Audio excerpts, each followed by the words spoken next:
Hi guys, previous ভিডিওতে আমি আলোচনা করেছিলাম CSS এর ব্যাকগ্রাউন্ড প্রপার্টিজ সম্পর্কে। আজকের এই ভিডিওতে আমি আলোচনা করব CSS এর বর্ডার প্রপার্টিজ সম্পর্কে। বর্ডার প্রপার্টিজগুলোকে ওয়েব পেজের মধ্যে ইউজ করা হয় ওয়েব পেজের মধ্যে থাকা কোনো এলিমেন্টের চতুর্দিকে বিভিন্ন স্টাইলের অথবা বিভিন্ন কালারের বর্ডারকে ডিজাইন করার জন্য।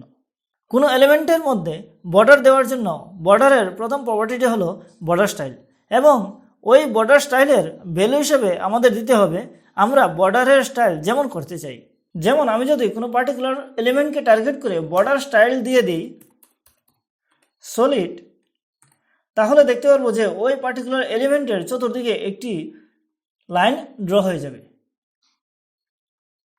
অথবা আমি যদি ওই পার্টিকুলার এলিমেন্টের বর্ডার স্টাইল দিয়ে দিই ডটেড, তাহলে দেখতে পারবো যে ওই পার্টিকুলার এলিমেন্টের চতুর্দিকে ডটেড লাইন ড্র হয়ে যাবে। তাছাড়া আমরা আরও নিতে পারি dashed, double, group, rights, inset, outset. তাছাড়া বর্ডার স্টাইলের আরও দুটি ভ্যালু আছে, একটি হলো নান, অন্যটি হলো হিডেন। যদি বর্ডার স্টাইলের ভ্যালু হিডেন ইউজ করা হয় তবে ওই পার্টিকুলার এলিমেন্টের মধ্যে কোনো বর্ডার শো হবে না, এবং বর্ডার স্টাইলের ভ্যালু যদি নান ইউজ করা হয় তবে ওই পার্টিকুলার এলিমেন্টের মধ্যে কোনো বর্ডারই থাকবে না। বাই ডিফল্ট বেশিরভাগ এলিমেন্টের ক্ষেত্রেই বর্ডার স্টাইল নান থাকে, কিন্তু কিছু বটনের ক্ষেত্রে ওই বটনগুলোর মধ্যে বর্ডার স্টাইল দেওয়া থাকে। আমরা যদি এলিমেন্টের চতুর্দিকে বর্ডারকে শো না করিয়ে এলিমেন্টের কোনো একটি পার্টিকুলার সাইডে বর্ডারকে শো করাতে চাই তবে বর্ডার স্টাইলের সাথে ওই পার্টিকুলার সাইডকেও ডিফাইন করতে হবে। যেমন আপনারা দেখতে পারবেন যে H1 ট্যাগকে টার্গেট করে এখানে বর্ডার স্টাইল দেওয়া হয়েছে সলিড। তো আমরা যদি এখন এই ভিউটিকে দেখি তাহলে দেখতে পারবেন যে কোডিং ব্রাইট অর্থাৎ H1 ট্যাগের চতুর্দিকে বর্ডার স্টাইল রয়েছে। তো এক্ষেত্রে আমি যদি এখানে বর্ডার স্টাইলটিকে এলিমেন্টের চতুর্দিকে শো না করে কোনো একটি স্পেসিফিক সাইডে, অর্থাৎ আমি এখানে যদি টপ সাইডে শো করাতে চাই বর্ডারটিকে, তখন আমাকে দিতে হবে বর্ডার টপ স্টাইল। এখন যদি আমি ওয়েব পেজটিকে রান করাই তাহলে দেখতে পারবেন যে এখন ওই H1 ট্যাগের জাস্ট উপরে বর্ডারটি শো হচ্ছে। এখন আমি যদি H1 ট্যাগের মধ্যে বর্ডার শুধু উপরে না দিয়ে রাইট সাইডে দিতে চাই তখন আমাকে লিখতে হবে বর্ডার রাইট স্টাইল। যেমন আমি এখানে দিয়ে দিলাম বর্ডার রাইট স্টাইল সলিড। তো এখন দেখতে পারবেন যে আমাদের এই ওয়েব পেজের মধ্যে কোডিং ব্রাইটের শুধু উপরে বর্ডার শো হচ্ছে।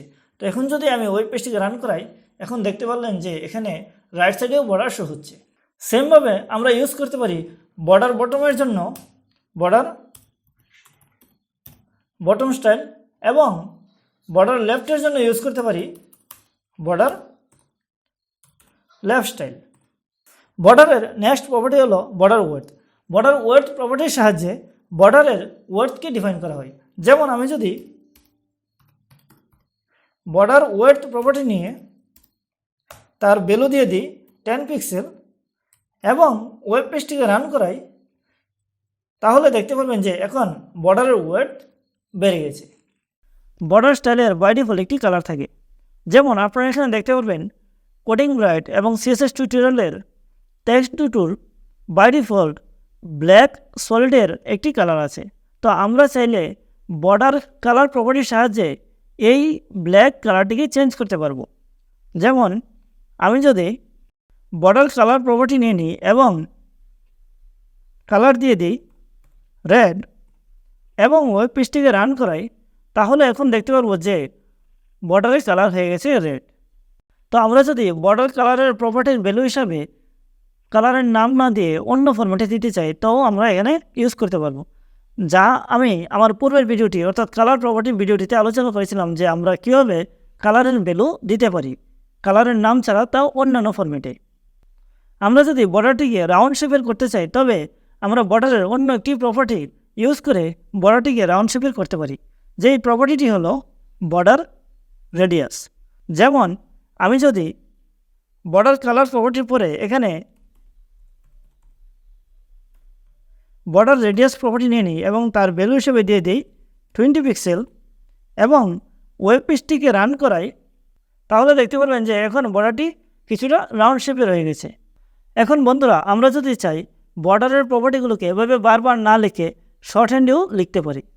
তার জন্য আমাদের প্রপার্টি হিসেবে ইউজ করতে হবে বর্ডার, অথবা আমরা যদি পার্টিকুলার কোনো সাইডের মধ্যে বর্ডার দিতে চাই তবে বর্ডারের সাথে হাইফেন দিয়ে ওই পার্টিকুলার সাইডের নাম। এবং ভ্যালু হিসাবে প্রথমে দিতে হবে বর্ডারের ওয়েথের ভ্যালু, তারপর দিতে হবে বর্ডারের স্টাইলের ভ্যালু, এবং অবশেষে আমাদের দিতে হবে বর্ডারের কালারের ভ্যালু।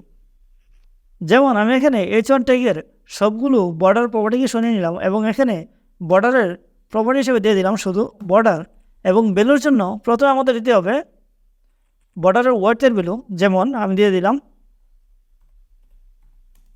এবং তারপর দিব আমরা কোন স্টাইলের ভ্যালু দিতে চাই। যদি আমি দিয়ে দিই ড্যাশেস, এবং তারপর আমাদের দিতে হবে বর্ডারের কালার, যেমন আমি যদি এখানে দিয়ে দিই ব্লু, এখন দেখতে পারবেন যে আমাদের ওয়েব পেজটির চতুর্দিকে ড্যাশ বর্ডার চলে এসেছে। অথবা আমরা এখানে ড্যাশের পরিবর্তে দিয়ে দিই সলিড, তাহলে দেখতে পারবেন যে এখন সলিড বর্ডার শো হচ্ছে। পার্টিকুলার কোনো সাইটকে ডিফাইন করার জন্য আমি এখানে দ্বিতীয় H1 ট্যাগটিকে H2 ট্যাগ করে দিলাম, যাতে আমরা H2 ট্যাগের মধ্যে বর্ডার দিতে পারি। এবং H2 ট্যাগকে টার্গেট করে বর্ডার বটন করে দিলাম 3 পিক্সেল সলিড রেড। এখন যদি আমি ওয়েব পেজটিকে রান করাই তাহলে দেখতে পাবেন যে প্রথম H1 ট্যাগটির বর্ডার তো ঠিকই থাকবে, এবং দ্বিতীয় H1 ট্যাগের বর্ডারটি চেঞ্জ হয়ে যাবে, তার জাস্ট নিচে একটি বর্ডার শো হবে। কারণ আমরা H2 ট্যাগের মধ্যে বর্ডার প্রপার্টি হিসেবে ইউজ করেছিলাম বর্ডার বটম, এবং ভ্যালু হিসেবে ইউজ করেছিলাম 3 পিক্সেল সলিড রেড, তাই এলিমেন্টের নিচে রেড কালারের বর্ডার শো হচ্ছে। তো বন্ধুরা, আমি আশা করবো যে আজকের এই বর্ডার প্রপার্টির ভিডিওটি আপনাদের ভালো লেগেছে। তো দেখা হবে নেক্সট ভিডিওতে, যেখানে আমি নতুন একটি CSS এর প্রপার্টি সম্পর্কে আলোচনা করব। তো ধন্যবাদ সবাইকে।